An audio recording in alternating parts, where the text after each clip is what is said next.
Right, lesson 27. We'll finish reading the Hatha Yoga Pradipika today, chapter 1, Sutra 50. Then the Simhasana is described. Place the ankles below the scrotum.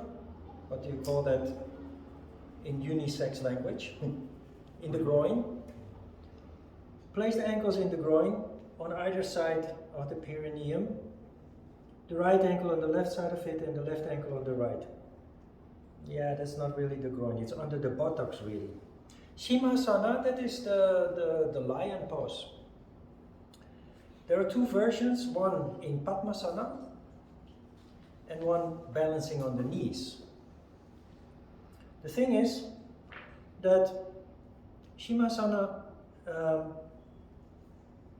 when taken literally, you cross your eyes and you stick out your tongue, which is great fun if you do yoga with kids. But that's not, the exercise is an energy control exercise. It's one of those 4 quintessential exercises propounded by Shiva. Place the palms upon the knees, Sutra 51. Spread out the fingers and with open mouth, look at the tip of the nose with concentrated mind. Open mouth, look at the tip of the nose with concentrated mind. Open the mouth is the cosmic mouth, of course. Chandra Bindu. Looking at the tip of the nose is indicating that it's a concentration meditation exercise in combination with the final phrase with concentrated mind. So I have done yoga with kids and it's big fun. It's very exhausting too, but it's big fun, especially a pose like this. They love it. But for adults, it's nonsense to do it literally. This is an exercise that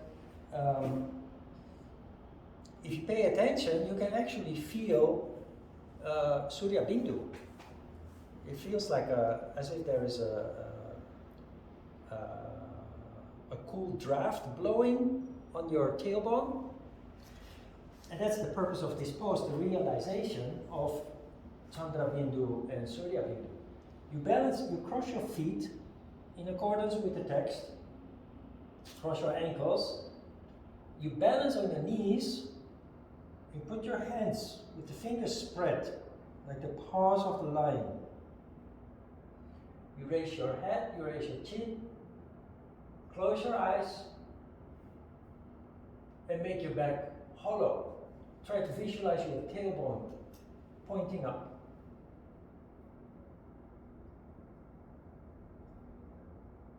And simply observe, concentrate. Because that's the instruction that is given there. Concentrate. It's fun. With kids. With adults too.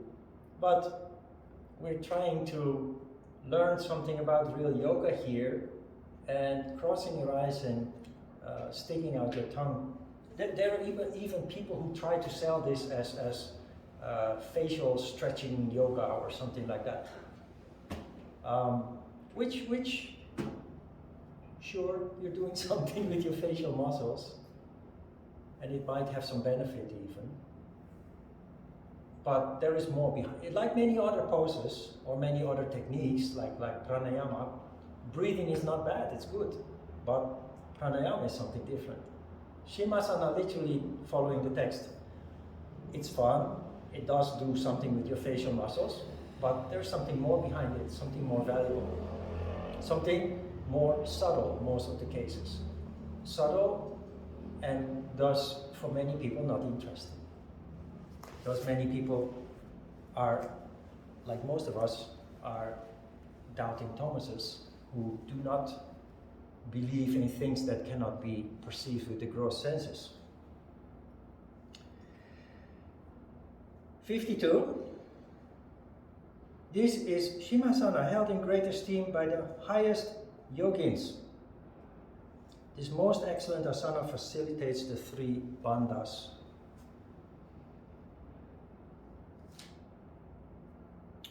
Notice that Siddhasana and Padmasana each were described using close to 10 sutras, which is an indication of their importance. Shimasana only 3, and Bhadrasana, the next one and the last of the 4 quintessential asanas according to Shiva, also only 3. So 53. Next, the Bhadrasana is described. Place the ankles below the groin on the sides of the perineum, the left ankle on the left and the right ankle on the right. It's a very classical stretch many people do in the gym when warming up, but it is important that you do it correctly. You pull the knees, you pull the ankles back as far as possible, and then you tilt the pelvis and you sit straight. And then you let the knees dangle free. When you are, in the beginning this can be painful, but when you are used to this pose, you then gently pull the knees down, engaging the muscles in your hips. Like Padmasana and Siddhasana, this is a very typical Kundalini exercise. Provided that you do it correctly, that you sit straight. Because when you go to the gym and you see people warming up, they often sit like this and like this. So sit straight. And if you want to increase the intensity, you can bend forward. But when you bend forward, do it by tilting the pelvis. Do not end up like a turtle. Try to keep the back as straight as possible. So in the beginning, you may not go down so far, but keeping the back straight is much more intense than actually bending the back and then putting the forehead on the ground. Try to visualize the tailbone and visualize pushing it backwards.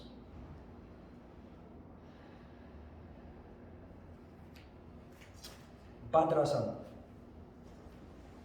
We call it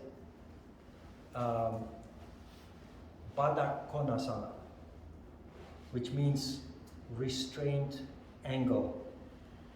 Bhadrasana, Bhadra is a name of one of the saints in the lineage, starting from Shiva.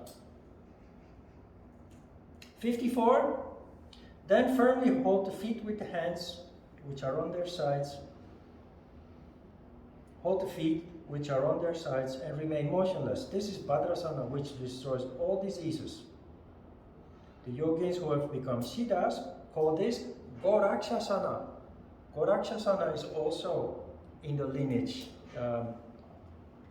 somewhere in the beginning of the lineage, starting with Shiva, Machendra, and I think Goraksha is the 3rd or the 4th in line. Goraksha. 55.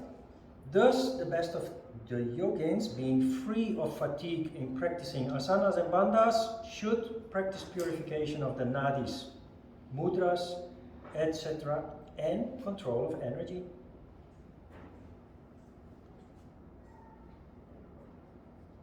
56. Asanas, the varieties of kumbhaka, which is pranayama, the positions called mudra, which is a higher form of energy control than pranayama, then concentration upon the nada, comprise the sequence of practice in Hatha Yoga. And this is exactly how you build up your self-practice. Start with asana, then pranayama, and at the end of this course you will learn a mudra, and then later on in an advanced course, if we are starting one again in the future, you learn all the mudras also. So you start with asana, pranayama, you do a mudra, and then concentration, meditation on nada. The sequence is described here, and that is how you go from physical to causal, to the highest levels of consciousness in a very systematic, very powerful, systematic way. 57. The Brahmacharyan, one devoted to Brahma, who leads a chaste life, who following a moderate diet is intent on yoga, renouncing the fruit of their actions, becomes a Siddha after a year. There need be no doubt about this.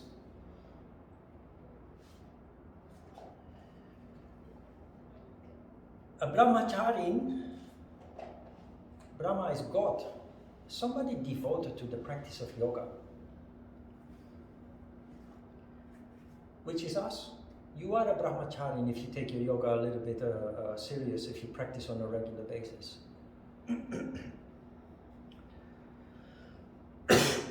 Renouncing the fruit of your actions, renouncing the fruit of your labor, that is a very interesting concept, because the things that we do in life, also yoga, you do for a purpose, you do for a reason. You try to achieve something, you try to heal something, you try to improve physically, mentally, emotionally. So there is a goal.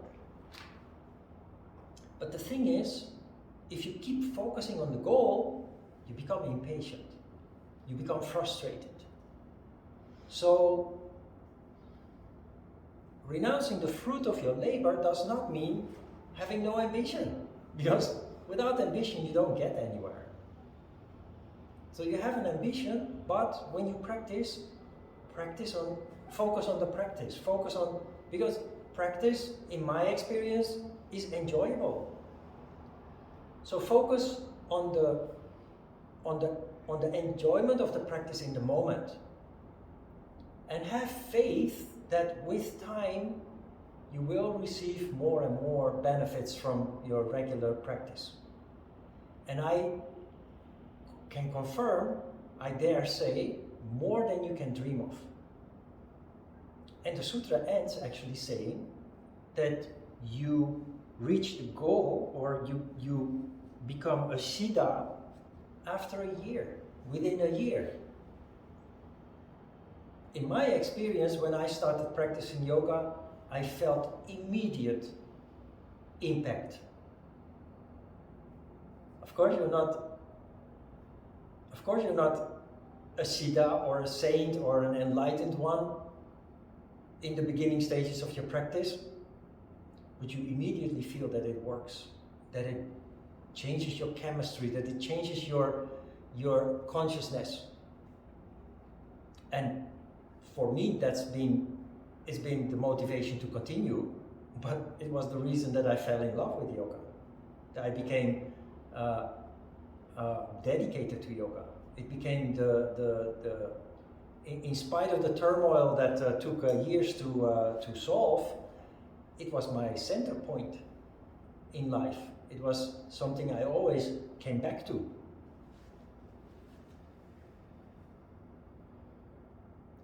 It also gives hope to the people who, when you read about yoga, when you hear people talking about yoga, it seems like yoga has very high, lofty goals, but it takes 80 years or something to achieve.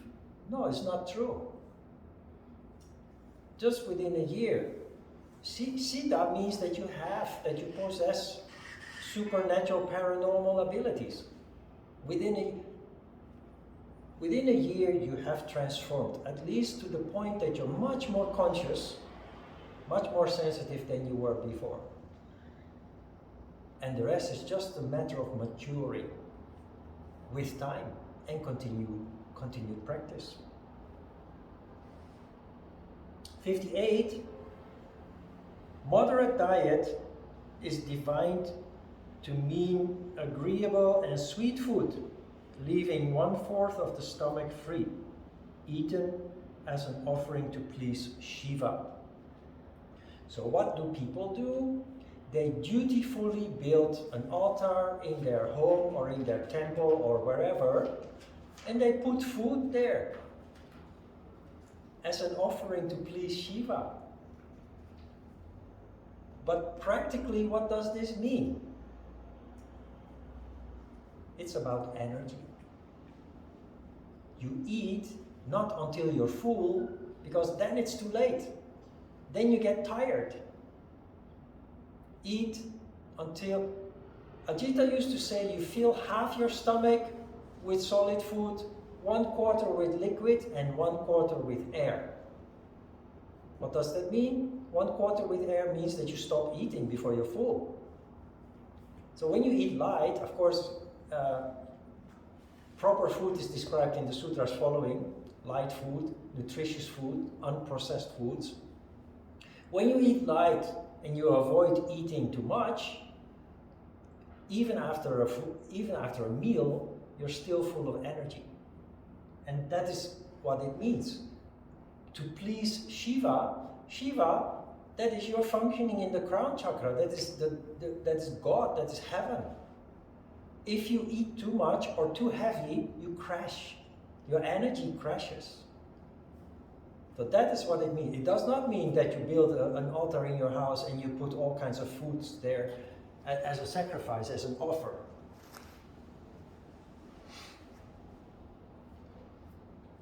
And I dare say, anybody who starts practicing yoga very naturally makes adjustments in their diet.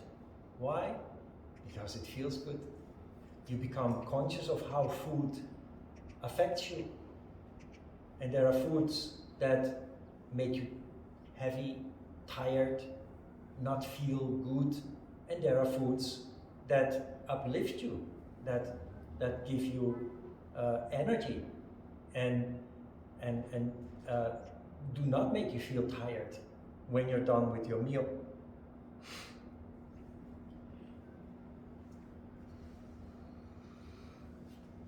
'59. The following things are said to be not salutary for yogins, not salutary for anybody. For yogins has been added later. Things that are bitter, sour, pungent, salty, heating, green vegetables other than those ordained, sour gruel, sesame or mustard oil, sesame, mustard, alcohol, fish, flesh, including that of the goat, curds, buttermilk, horse gram, the fruit of the jujube, oil cake, asafoetida, and garlic. Everything described here are tamas foods,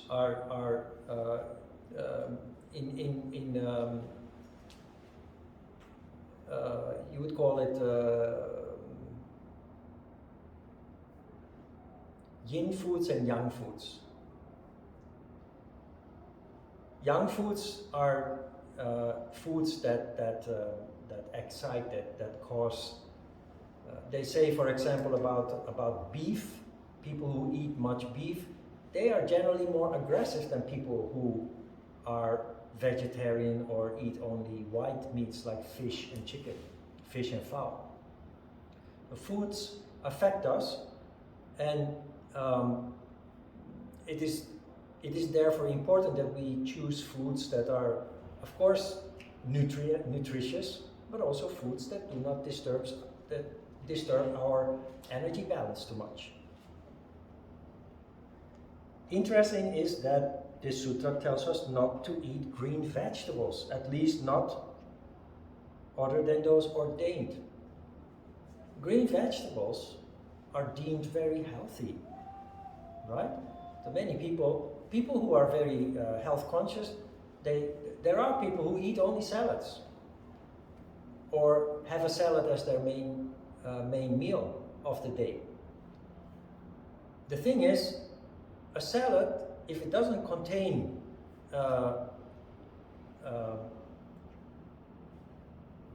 much other ingredients other than lettuce and tomato and what have you, it is very healthy, but it is lacking the most essential nutrients that we need to eat, that our body and also our mind need to function properly. Why? Because leaves, lettuce is leaves, green vegetables are leaves. Leaves have a particular function on a plant, and that function is to convert sunlight into energy. So they contain certain vitamins and minerals, but they are lacking all the, or most of the essential proteins, amino acids. That is why we have staple foods.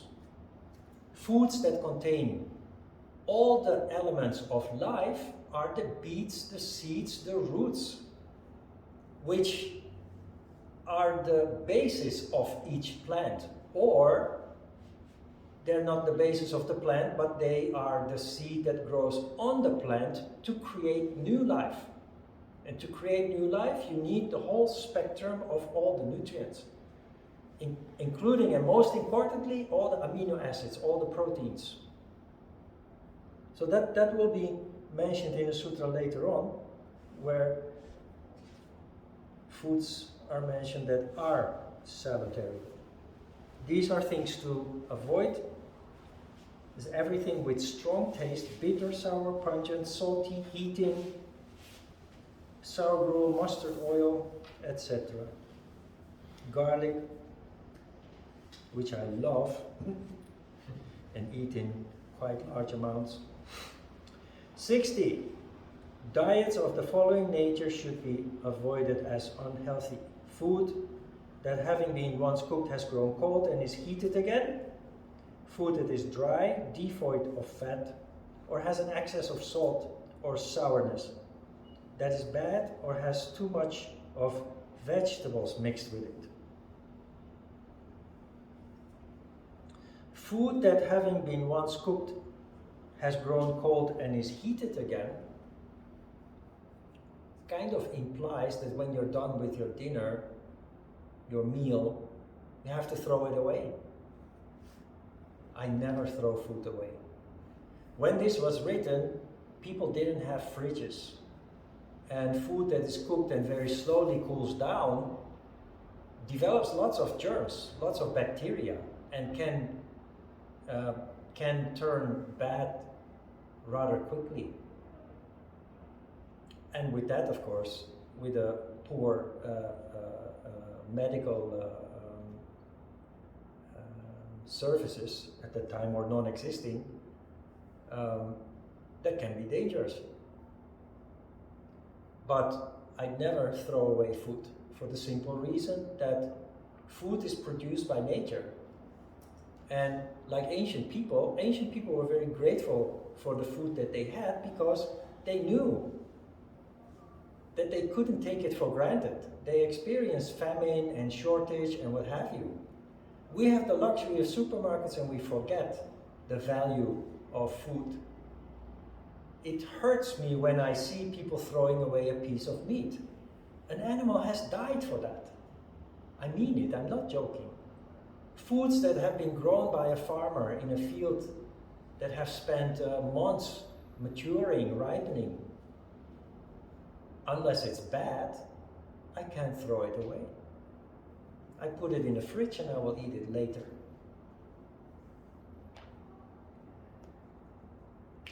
Food that is dry.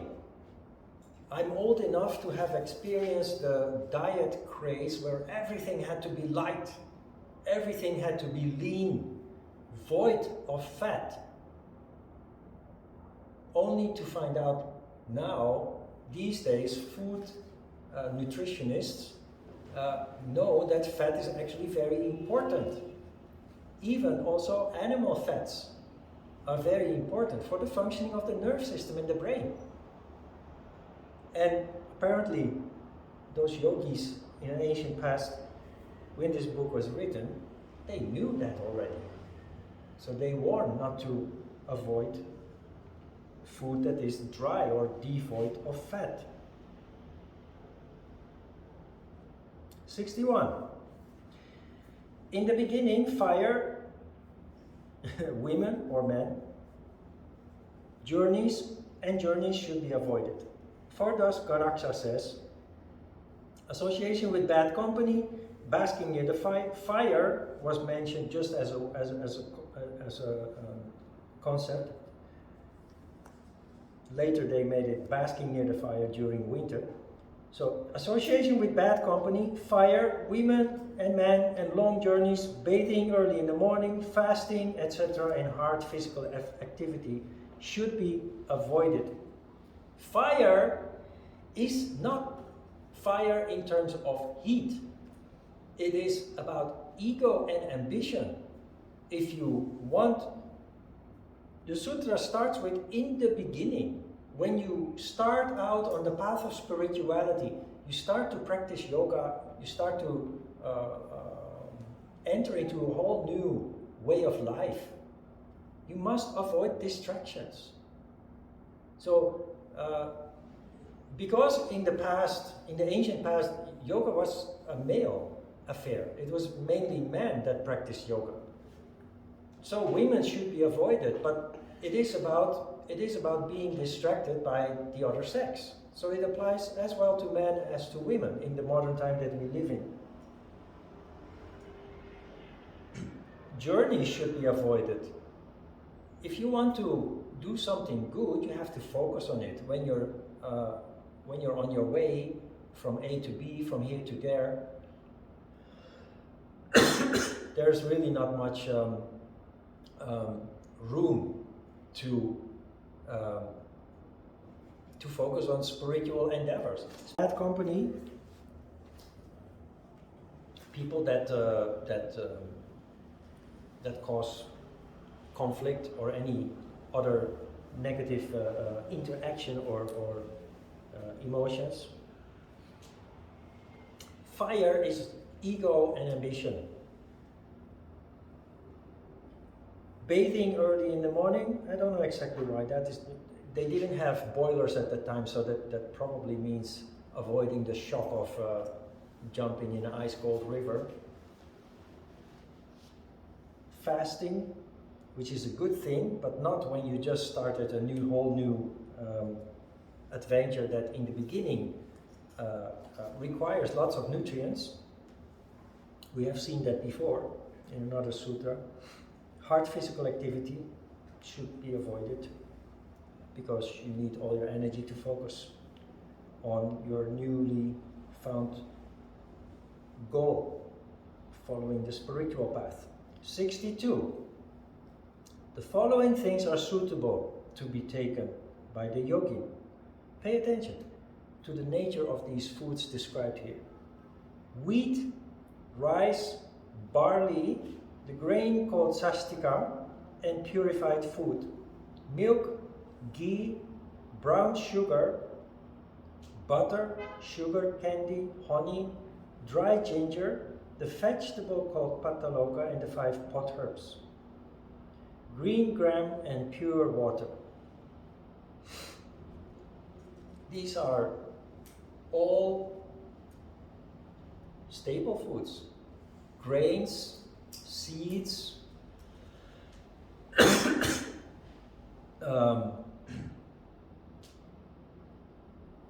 it's all grains, seeds, nuts, all the roots and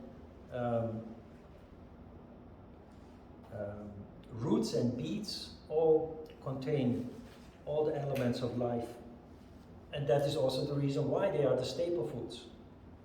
And if you eat green vegetables, they are just a small percentage of the whole meal.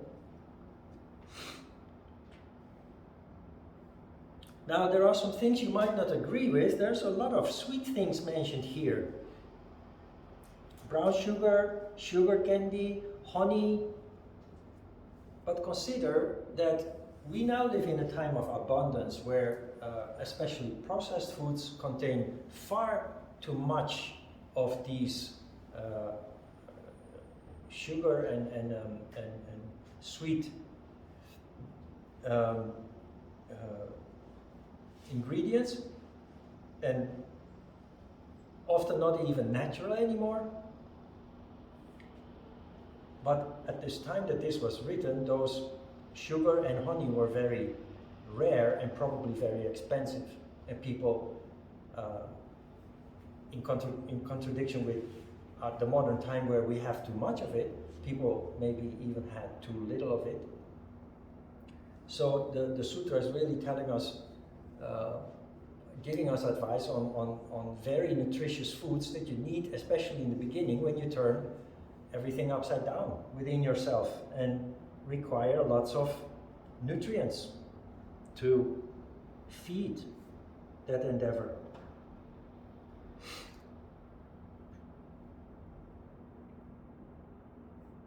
'63, the yogins should take nourishing and sweet food mixed with ghee and milk, etc. It should nourish the dhatus and be pleasing and suitable.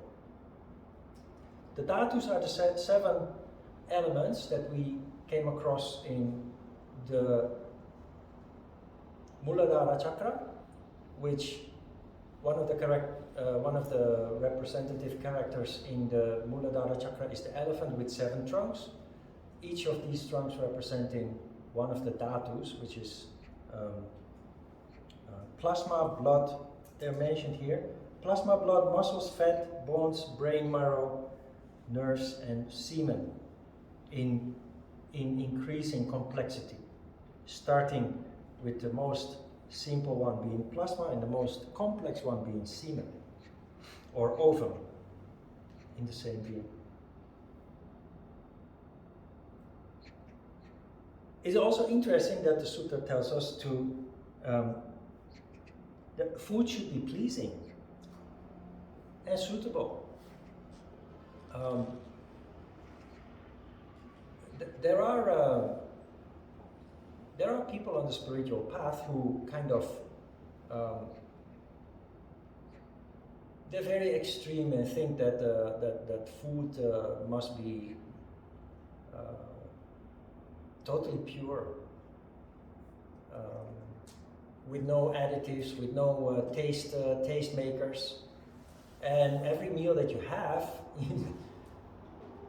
it's not attractive at all. You're not looking forward to your next meal, and people become underweight because of that, emaciated because of that. That is not healthy. Food should be something you look forward to and that you can eat with gusto, with pleasure. It's a highlight of the day, also for a yogi.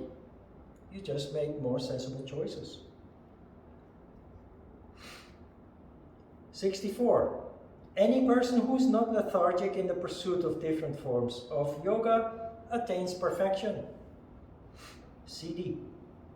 Through practice, be he or she young, old, or even very old, sickly or weak.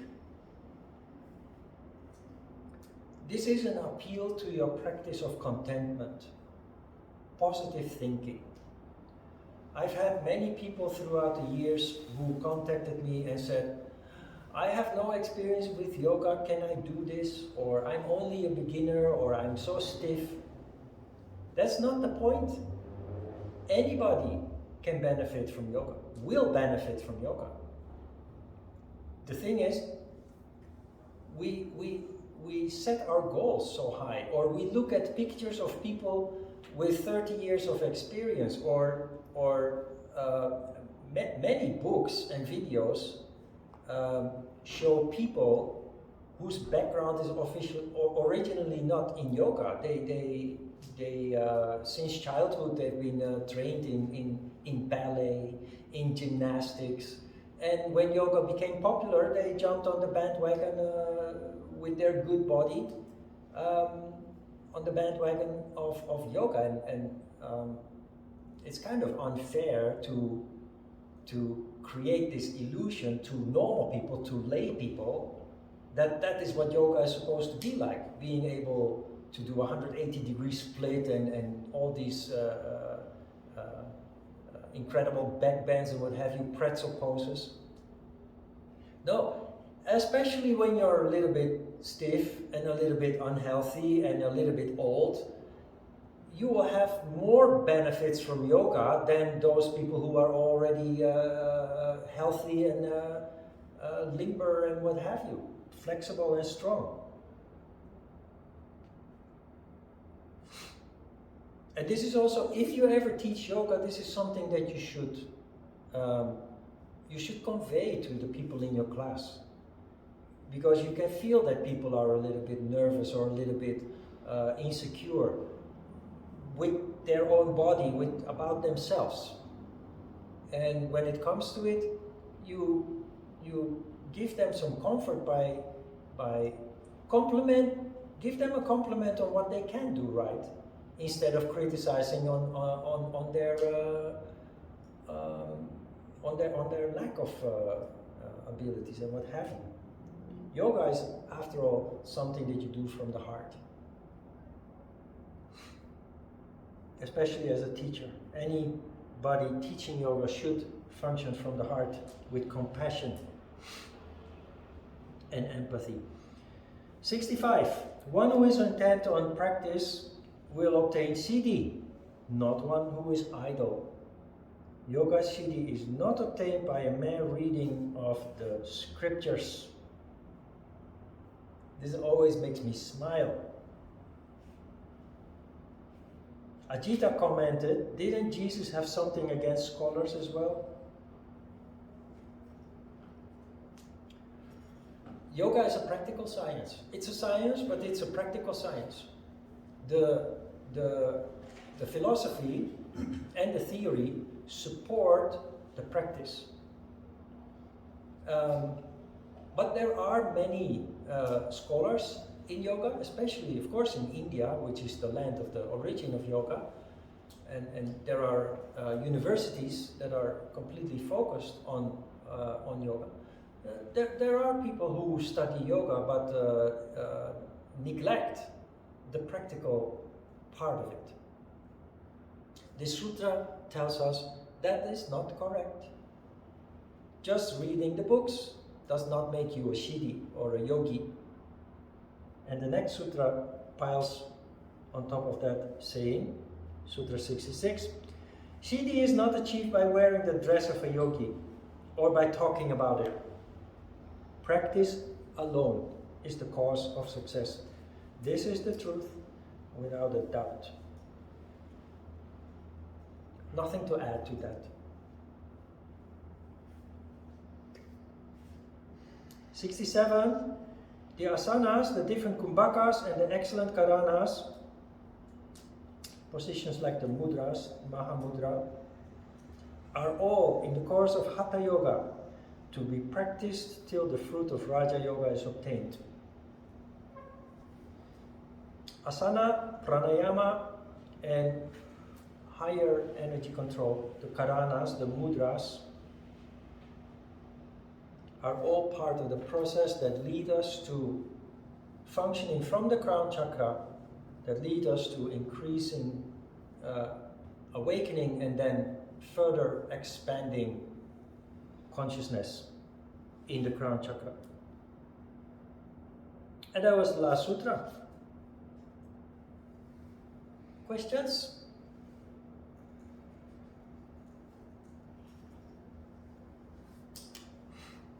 So that chapter 1 has laid the foundation of yoga.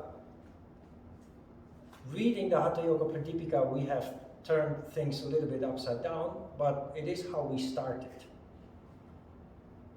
And we read from the Hatha Yoga Pradipika what we needed at that moment, and then we went back to the basics and read chapter 1.